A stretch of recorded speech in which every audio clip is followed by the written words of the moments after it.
Hello everyone, welcome to another session for today's English class. And for this session, we'll be tackling more on what irregular verbs are and how is it different from the regular verb. See, in terms of the forms of these verbs, we often observe, like for example, if we're going to use the regular verb walk, let's say for example, we are going to write that in the past tense. So of course, the past tense of walk is walked. So the fundamental idea in terms of how we turn verbs into past tense is simply adding d or ed.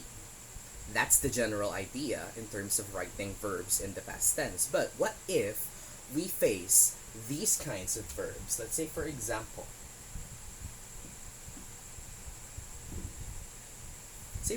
we're going to use the verb awake, or we're going to use the verb wake instead. So, wake essentially is the action of waking up in the morning. So, how are we going to do that? How are we going to write that as a word in the past tense, as a verb in the past tense? So, of course, if we're going to simply add d,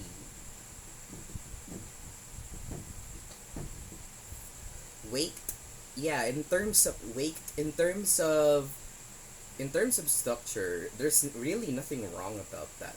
But of course, there's something in your mind that would tell you indeed that this word sounds wrong. I think this stems from how we often expose ourselves to a lot of videos that usually come up that usually use the English language. Let's say for example in cartoons.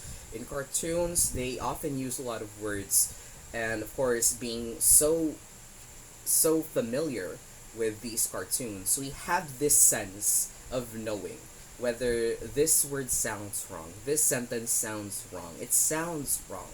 That sense already triggers that at least, at the very least, we have that sense of that level or that certain degree of literacy and awareness of being able to speak in English. So, of course, the only difference is how do we explain whether something sounds wrong or not?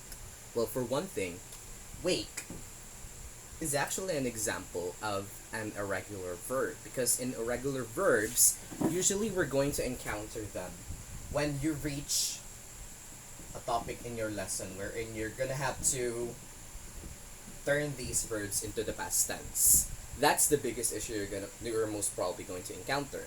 When you face the past tense, when you're going to rewrite a verb in the past tense, then that would be your primary problem. How am I going to rewrite this into a properly written verb, into a properly written word, rather, to a point that it would sound correct for me? So in this case, how would we rewrite wake in the past tense? So, of course, in some cases, we use woke.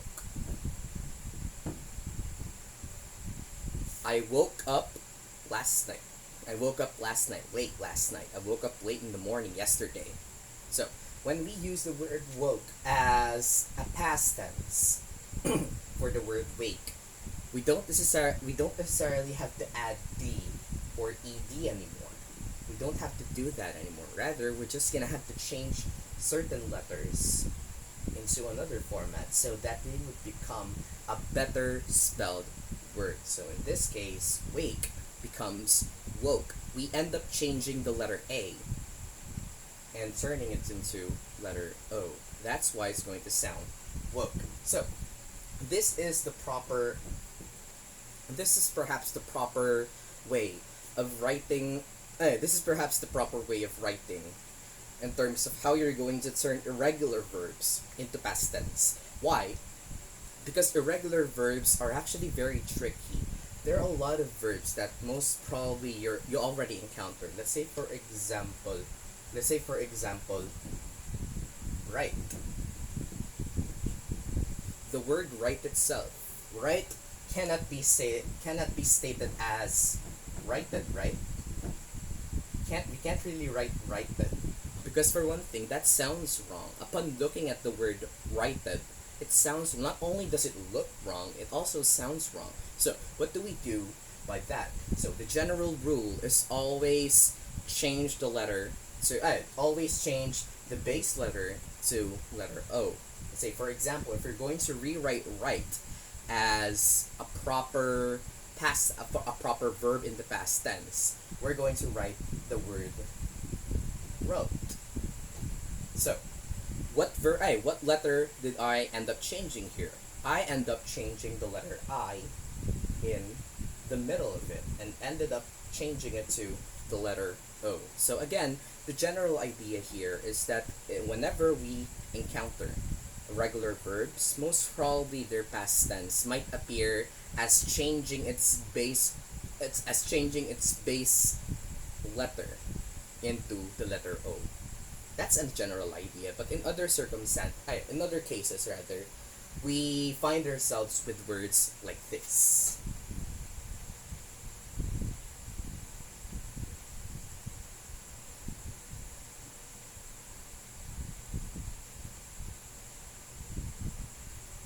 The word enrage, simply the act of, or rather the manner of making someone angry.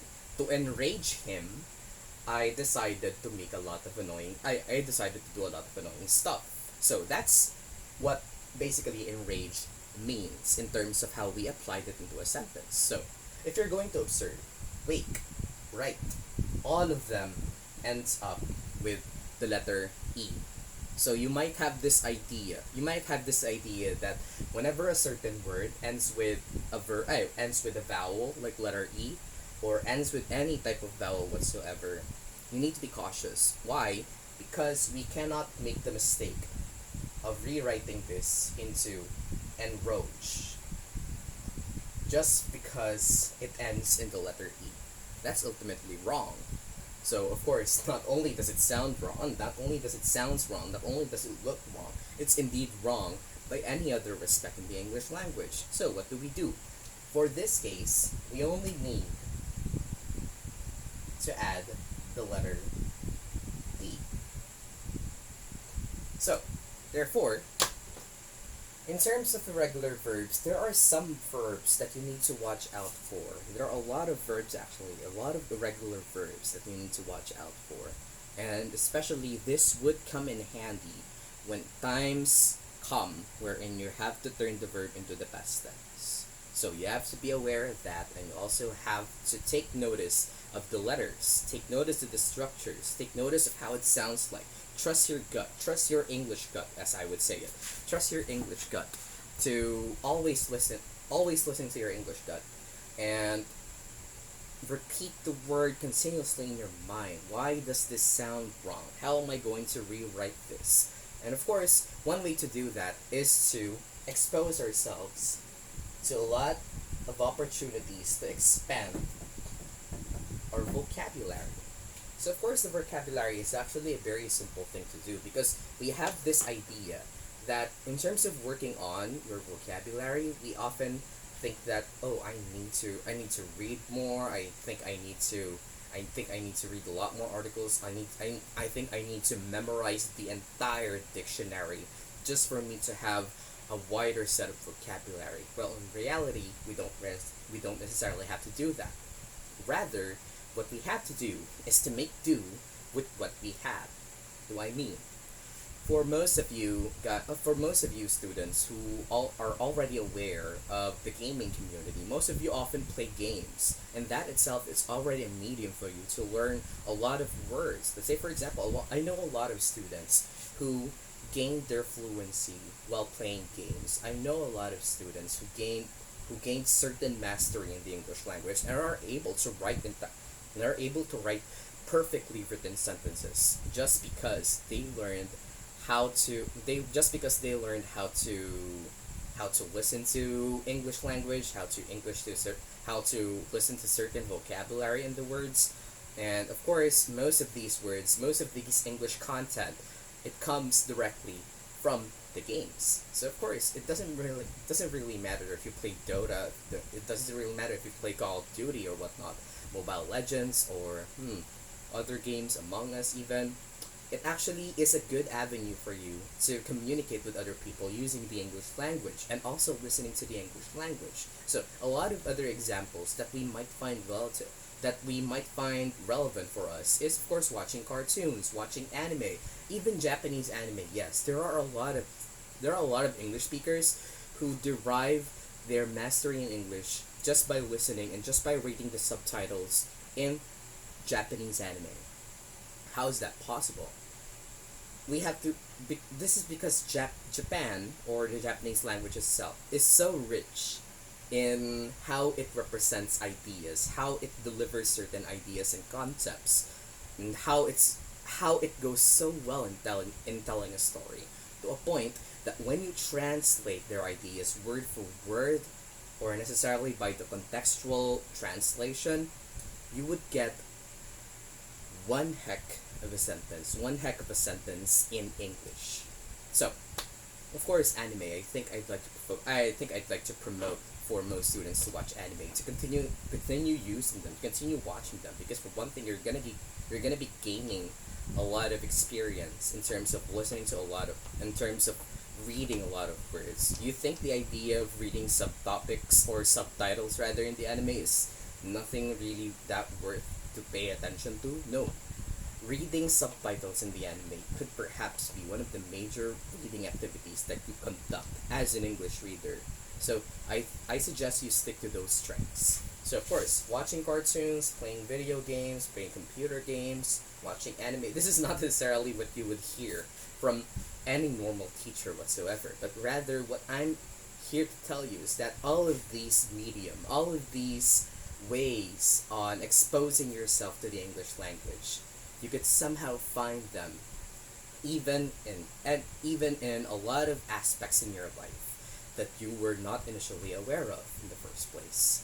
So, by doing so, by expanding your vocabulary, you will be able to orient yourself even further with certain irregular verbs.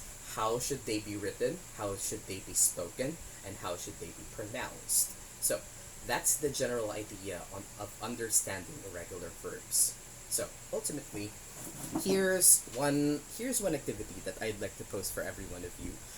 You could do that in the comments, or if your teacher chooses to provide certain directions, I suggest you follow the latter. But until then, this is my video, so of course I'm gonna give my own directions. Number one, I want you to do some research. I'm gonna leave a link in the description to serve as a reference for some of the major collections of irregular verbs and what are their forms when they are turned into the past tense. So ultimately, at the end of this video, we ended up understanding that there are certain irregular verbs that changes its structure once it turns into the past tense. And of course, what we have to be aware of is how well we know the structure and how well we know the positioning of every letter in a single word. So that, my friends, is how you devise and how you turn irregular verbs into the past tense. Thank you very much for listening. Leave a like on this video, subscribe as well for other future content. Thank you.